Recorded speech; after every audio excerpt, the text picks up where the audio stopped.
రాత్రి గీతములు సెప్టెంబర్ 9. ప్రేమ దుర్నీతి విషయమై సంతోషపడక సత్యమునందు సంతోషించును.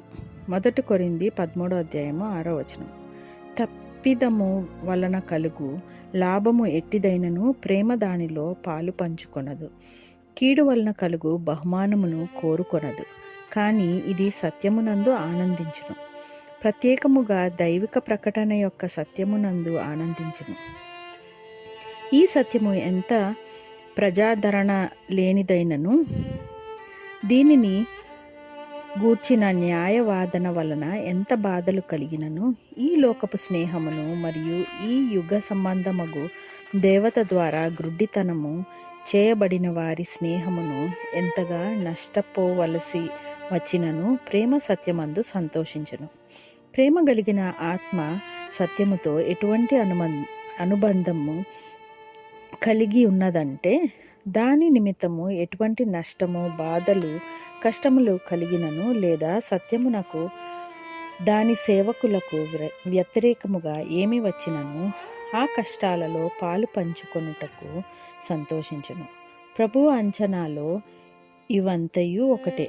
ప్రభువు నిమిత్తమైనను లేదా ఆయన మాటల నిమిత్తమైనను మనము సిగ్గుపడినట్లయితే ఆయన కూడా తన పరిశుద్ధతలో మహిమలో వచ్చినప్పుడు మనల్ని గూర్చి సిగ్గుపడునని తెలియజేయుచున్నాడు.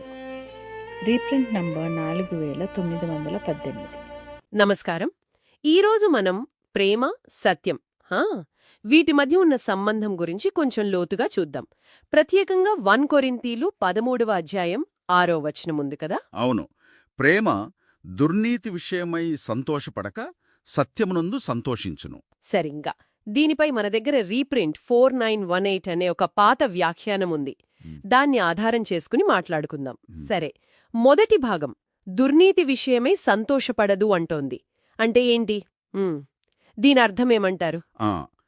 ఈ వ్యాఖ్యానం ప్రకారం అంటే తప్పు చేయడం వల్ల, అన్యాయం వల్ల ఏదైనా లాభమొచ్చినా, పేరొచ్చినా లేదా ఏదైనా తాత్కాలిక సుఖం కలిగినా కూడా నిజమైన ప్రేమ అది దానికి సంతోషించదు, దానిలో పాలు పంచుకోదనమాట. ఓ, అంటే ఫలితం ఎంత బాగున్నా అది తప్పుడు మార్గంలో వస్తే ప్రేమ దాన్ని ఒప్పుకోదు, అంతే కదా? అవును, సరిగ్గా. ప్రేమకు ఆ నైతిక నిబద్ధత ఉంటుంది. సరే, మరి రెండో భాగం సత్యమునందు సంతోషించును.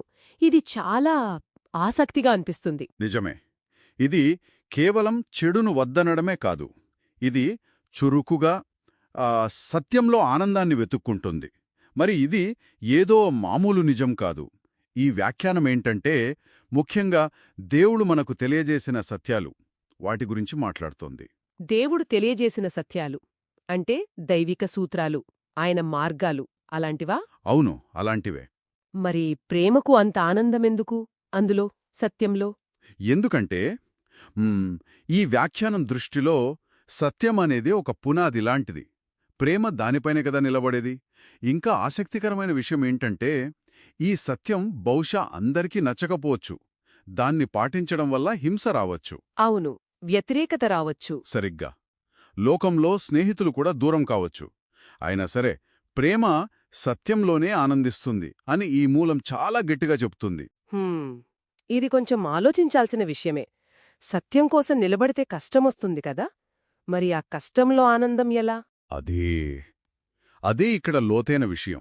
ఈ వ్యాఖ్యానం ప్రకారం ప్రేమకు సత్యానికి ఉన్న బంధం ఎంత బలమైనదంటే సత్యానికి ఏదైనా నష్టం జరిగినా లేదా సత్యాన్ని అనుసరించే వాళ్లకి బాధ కలిగినా, హింస వచ్చినా ప్రేమ దాన్ని కూడా పంచుకోవడానికి సిద్ధపడుతుంది. పంచుకోవడమే కాకుండా దాదాపుగా సంతోషిస్తుంది అన్నారా?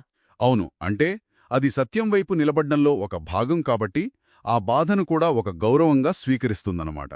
ఓ, అలాగా. ఇది ఇంకా ముందుకు వెళ్తుందా ఈ ఆలోచన? అవును, ఇది చాలా గంభీరమైన పాయింట్కి తీసుకెళ్తుంది. వ్యాఖ్యానం ప్రకారం ప్రభువు దృష్టిలో ఆయనను గూర్చి సిగ్గుపడటం అంటే ఆయన ఎవరో ఒప్పుకోవడానికి సిగ్గుపడటం, అలాగే ఆయన వాక్యాన్ని గూర్చి సిగ్గుపడటం రెండూ ఒకటేనట. ఆయన వాక్యం అంటే ఆయన చెప్పిన సత్యాలు, బోధనలు, వాటి గురించా? ఖచ్చితంగా. వాటిని అనుసరించడానికి, వాటి గురించి మాట్లాడటానికి సిగ్గుపడటం. అంటే బహుశా లోకం ఏమనుకుంటుందో అని భయపడ్డం, లేదా ఇబ్బందులొస్తాయని వెనకడుగు వేయడం, అలాగా? సరిగ్గా అదే.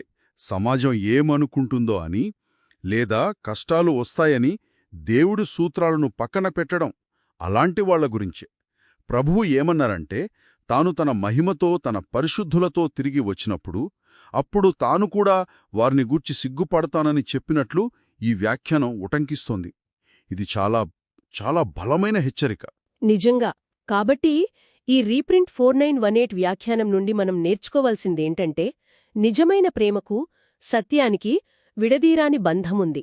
అది కేవలం సత్యాన్నిష్టపడటం కాదు, అది ఎంత కష్టమైనా, ఇబ్బందిగా ఉన్నా దాన్ని స్వీకరించి దాని పక్షాన నిలబడటం. అవును, దాంట్లోనే ఆనందాన్ని కూడా కనుగొనడం. కరెక్ట్. ఇదంతా మనల్ని ఒక ముఖ్యమైన ప్రశ్న దగ్గర తెస్తుంది. ఏంటది? ప్రేమ కష్టాల మధ్య, వ్యతిరేకత మధ్య కూడా సత్యంలోనే ఆనందం పొందగలదు అని ఈ వ్యాఖ్యానం అంత గట్టిగా చెబుతుంటే, అప్పుడు మన తాత్కాలిక సౌకర్యం, సుఖం లేదా లోకమిచ్చే మెప్పు, వీటన్నిటికంటే సత్యం యొక్క అసలైన స్వభావమేంటి, దానికున్న శాశ్వత విలువ ఏంటి, దీని గురించి ఇది మనకు ఏమీ నేర్పిస్తుంది? ఇది శ్రోతలు ఆలోచించదగిన విషయం కదా.